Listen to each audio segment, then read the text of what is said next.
What style of fighting did James Bond do? It's an interesting little thought question. I thought it'd be a nice little fun thing to kick around and bounce with in today's video. Don't take it too seriously, and if you're a mega Bond nerd, by all means chuck in stuff in the comments too. It's a nice little conversation to have. So, first to iterate is that the Bond universe is huge. There's loads of canonical books which span a big period of time. We've got the films which span a huge period of time. If you think about the Sean Connery years to the Daniel Craig years, there's a lot of changes in training, technology, tactics, and all sorts of stuff.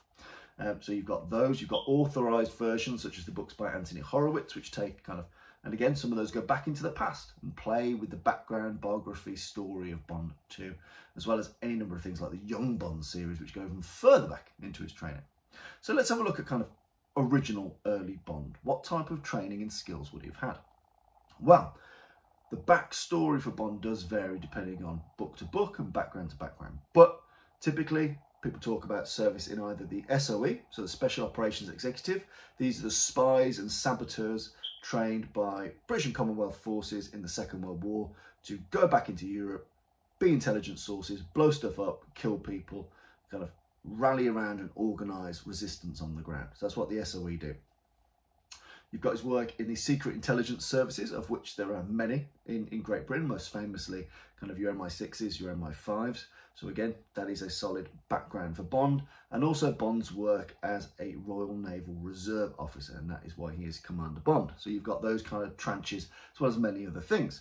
Now, if you were a betting man and you had to pick which of the many people training unarmed combat in World War II Bond would have likely learnt from, you would be odds-on favourite if you were to say William Fairbairn and Eric Anthony Sykes. Now, whilst there are other really amazing people doing really amazing stuff at that time frame, these are the go-to gods of the pantheon of World War II combatives in Britain, at least, or the British Commonwealth at least. So, Fairbairn and Sykes, they're platform systems, many names, all in fighting, gutter fighting, in its civilian form, Defendo. From William Fairbairn, I'll focus on him for now because otherwise it gets too complicated. Started off as a Royal Marine in the early 1900s, being stationed in Asia, became head of the Shanghai Municipal Police, policing one of the world's most violent cities, and essentially had access to a paramilitary police force. So they had their own armories, they had their own riot vans, training facilities, you name it. They're almost like a gendarmerie. In one of the world's most violent and gang-ridden cities. And in that violent and gang-ridden city, William Fairbairn explored and learned things like judo, jiu-jitsu. He learned Chinese internal arts, other different types of Chinese, catch-all phrase, Chinese boxing, kung fu, as well as things that we can pretty safely assume that he would have had under his belt already or access to already, which would be your wrestling, your bayonet fencing, your boxing, stuff like that, and perhaps even savate, French kickboxing. So you've got that Western-Eastern synthesis there. And William Fairbairn looked after curriculum development and training for unarmed combat, use of the knife, use of the kosh, use of weapons, and weapons were really the main bag of E.A. Sykes, but you get the idea. It's a comprehensive training curricula, and did that for many years, very, very successfully. And at the outbreak of the war, obviously those skills made a lot of sense coming back over this side of the world. So obviously Fairbairn and Sykes went about their business and their trade, training Special Operations Executive, commandos, and a wide range of other organisations before Sykes stayed in the UK and Fairbairn hopped it to the other side of the pond, to Canada and then America, to train forces over there. Their system, stylistically, again, and it changes and fluxes over time, so nothing is static in time, but things that are characteristic of the Fairbairn-Sykes methodology are short, sharp, I would say Chinese martial arts / Atemi Jutsu style platforms from the Kung Fu and from the Jiu-Jitsu. So often things will start with edge of hand blows. So that's striking with this part of the hand into the throat, collarbone, temple, kidneys, you name it. Just smashing stuff up with edge of hand blows. This is why Austin Powers famously lampoons it as judo chop. But using this as a striking tool, it's simple, it's intuitive, it's easy to get. Another thing that would be characteristic of things like the chin jab, so short range, palm style shot, right under the jaw, rocketing the head back, and then the fingers collapsing to the eyes. or indeed a straight long range version known as a tiger claw strike, and things like cupped hand slaps to the ear. So you've got simple, robust striking, which would then typically lead to a jiu-jitsu/judo orientated throw or slam. So for example, leg reaping throws, hip throws, which would then subsequently lead to either some type of joint break, either as the throw is delivered, or some type of strangle. So William Fairbairn would refer to what we today call the rear naked choke as the Japanese strangle, like so. Simple, easy, gets the job done. In fact, one of the other very prolific unarmed combat instructors of World War II, Moshe Feldenkrais, he's got an entire World War II combatives book just called Hadaka Jimmy. That. It's about just getting to that. They've got a gun, get around the back, do that. If they punch you, block it, do that. You know, it's ubiquitous, it's interesting, but he's got a fair old point. So if you think about the William Fairbairn, Eric Anthony Sykes kind of training platform syllabus, you are looking at short, sharp, explosive strikes to places that cause real damage. Throat being a primary shot, or shaking the brain being a primary shot. Delivered by either something being broken, your arm, or more likely and more often you being chucked to the ground, whereupon someone will kick your head in, strangle you, or shoot you or stab you. You know, that really, in a nutshell, is that unarmed combat system. And that was very ubiquitous. That was taught all over. A huge number of unarmed combat instructors were made and trained using that system and that platform. And that makes it very, very likely that if James Bond was to have studied one kind of World War II combatives lineage, it would very likely be the most ubiquitous, which is the all-in fighting, gutter fighting method. So we've got that. Short, sharp, simple strikes. You don't need to be an expert. It's not high maintenance stuff. It's crack a windpipe, shake a brain, chuck them on the ground and get them done. Nice, simple, you know, rough, messy stuff that gets things done. And that was trained for a great number of years by a great number of instructors all across the armed services and the intelligence services. So it makes it very likely that James Bond would have trained in that. Another thing that James Bond would have very likely trained in is boxing. Now, we often have kind of public schooling as a background to boxing, go to posh schools. And at posh schools at that time, it is very likely that during your PE, you would have studied some degree of boxing, some degree of pugilism. Bear in mind, it's a much more of a popular sport in the 1940s than it is today. It's much more common for young people to do, and it's especially common for those in kind of privileged positions in society. You'd be looking at sports like rugby, boxing, cricket. They all feature rather heavily at that time. You can also understand that military service, huge part of physical training involved boxing training, use of boxing. You think about every branch of the armed services has its own boxing teams. It's a really well-known, well-understood system that's got a low kick cost and it's easy to rock up with. So the skill of using boxing.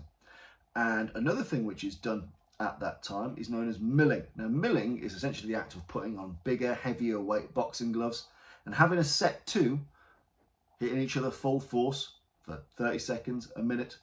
But really the aim is to build character and aggressive spirit. So you're not necessarily dancing or blocking or bobbing or weaving or doing the things you would normally do. It's putting on those gloves, moving forward and smashing. So it gets you used to all-out offense. Chin down, guard up, and let's just go for it. So you've got the milling side as attribute development, the grit, the power, the kind of non-stop forward motion. And you've got the boxing side from both James Bond's likely scholastic youth, as physical education, where he might have learned some of the more nuanced areas of boxing, and also as part of pretty typical physical training for the armed services at that time, let alone being a fan or a follower of boxing.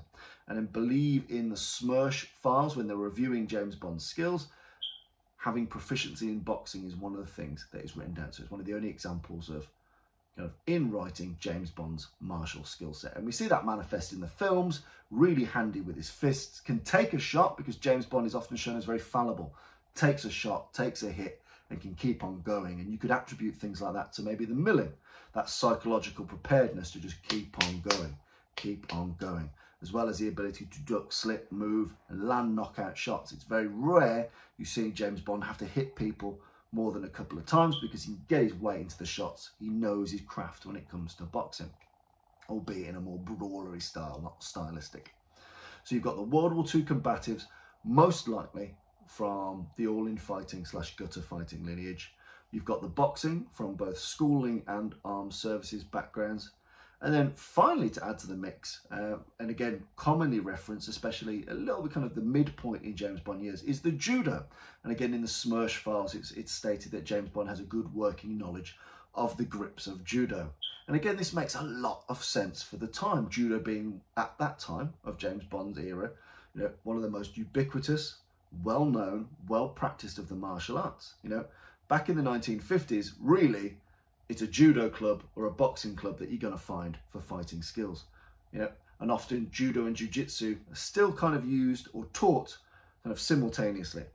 It's only really in the 70s, 80s, 90s, you get a bigger schism between judo and jiu-jitsu. Historically, especially in kind of the early 1900s in Britain, most schools would be a judo jiu-jitsu school. They would cover both. And it's only later that they really, as judo increasingly embraced the kind of sporting competition format, did those things diverge.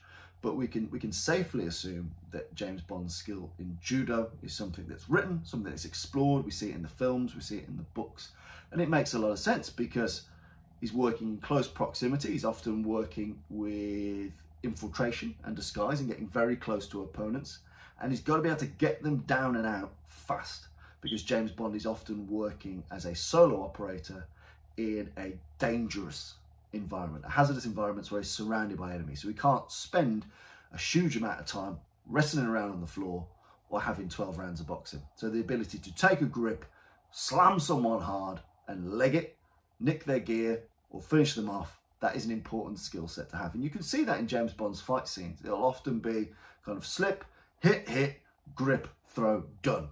So we can see that James Bond would have explored judo. It would have made a lot of sense. It's rough, it's ready, it's got character building to it. You can see James Bond in the films pull off lots of sweeps, hip throws, shoulder throws, and that combined with the gutter fighting. So often he might have an edge of hand blow followed by a throw or vice versa. So you can see how seamlessly then those things come together. So James Bond's ability to do dirty, high impact, kind of high reward gross motor fighting for the World War II combatives. How he has the agility and the knockout shots from boxing that you need, and also importantly the ability to take a lump. And he's got the ability to come to grips with physically superior enemy. Whilst James Bond isn't described as being small by any shot, I think he's described as 6 foot, you know, relatively middleweight style build. There are lots of larger enemies in the James Bond canon. He has to get to grips with those people, and judo is a perfect art for a slightly smaller adversary to find their way through to a sweep, trip, throw or strangle. And again, James Bond often has to be very quiet. So the ability to pull off chokes and locks and strangles very quickly, very quietly, that plays into the flavour and the needs of that character. So if we look at early James Bond, it's very likely World War II era training in gutter fighting, pre-World War II training and likely mid during World War II training skills in boxing, as the sport, and also very likely, and again this could be pre, mid or during or post, skills in judo. You know, when it comes to the 50s, that only grows and grows and grows in Britain as a more mainstream popular fight martial sport for the armed services and for civilians. So judo makes a lot of sense for James Bond. So I believe kind of the 3 core skill sets of Bond historically: World War II combatives, boxing and judo. Later in the series, you start to see things that are popular in civilian life become popular in the world of Bond. So as we start to move into the kind of 60s and 70s, we start to see a lot more karate crop up, and we see James Bond get noted for having skills in karate, which would make sense because that's the next big ubiquitous system that everyone knows of and is aware of. And then as we start to move into modern day Bond, you can see elements of MMA and Krav Maga, because that makes sense to the training methodologies and skill sets and approaches that are used today. So, you know, if you look at the Daniel Craig James Bond, it's very much a kind of, there's MMA orientation to it, with a little bit of kind of Krav style, which again brings it a little bit full circle, because Krav Maga and World War II combatives, they're not a million miles apart, at least in their founding construction arts. So that's a little journey into what I feel are James Bond's fighting styles, and it's important to add to them James Bond's fighting attributes, in that the World War II combatives, the boxing and the judo, they're rough, they're ready, they're brawlery kind of styles. You know, they're not hugely finesse styles about getting the job done, because James Bond's a relatively tall, aggressively minded person. He can move through, he's got the experience. He's described as being very experienced during that time. So again, those match the attributes of the person. And again, another reason why I think they're great for that character of Bond is that once you've got those skills, the atrophying of them is relatively low, in that anything that's over nuanced or over skilled, a couple of months out of training, it falls through the window.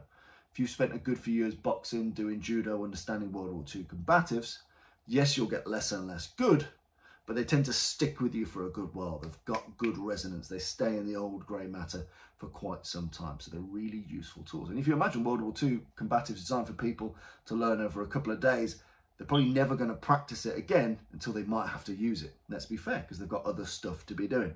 So it is designed for retention in mind. So that's my little views on James Bond's unarmed fighting skills and unarmed fighting systems. And we see that he has to rely on them time and time and time again. He's always getting captured. He's the least spy-like spy because he's so obvious and overt. He's always finding himself have to fight himself out of capture. So again, given that he's a relatively shit spy and that he always gets captured, it's important for him to have these henchman slaying skills. So yeah, World War II combatives, boxing and judo make up early Bond's fighting skills, match the man, match his psychological attributes and the skill sets of the time. What do you think? Agree? Disagree? Also, how do you think it's changed? What do you think James Bond does today and why?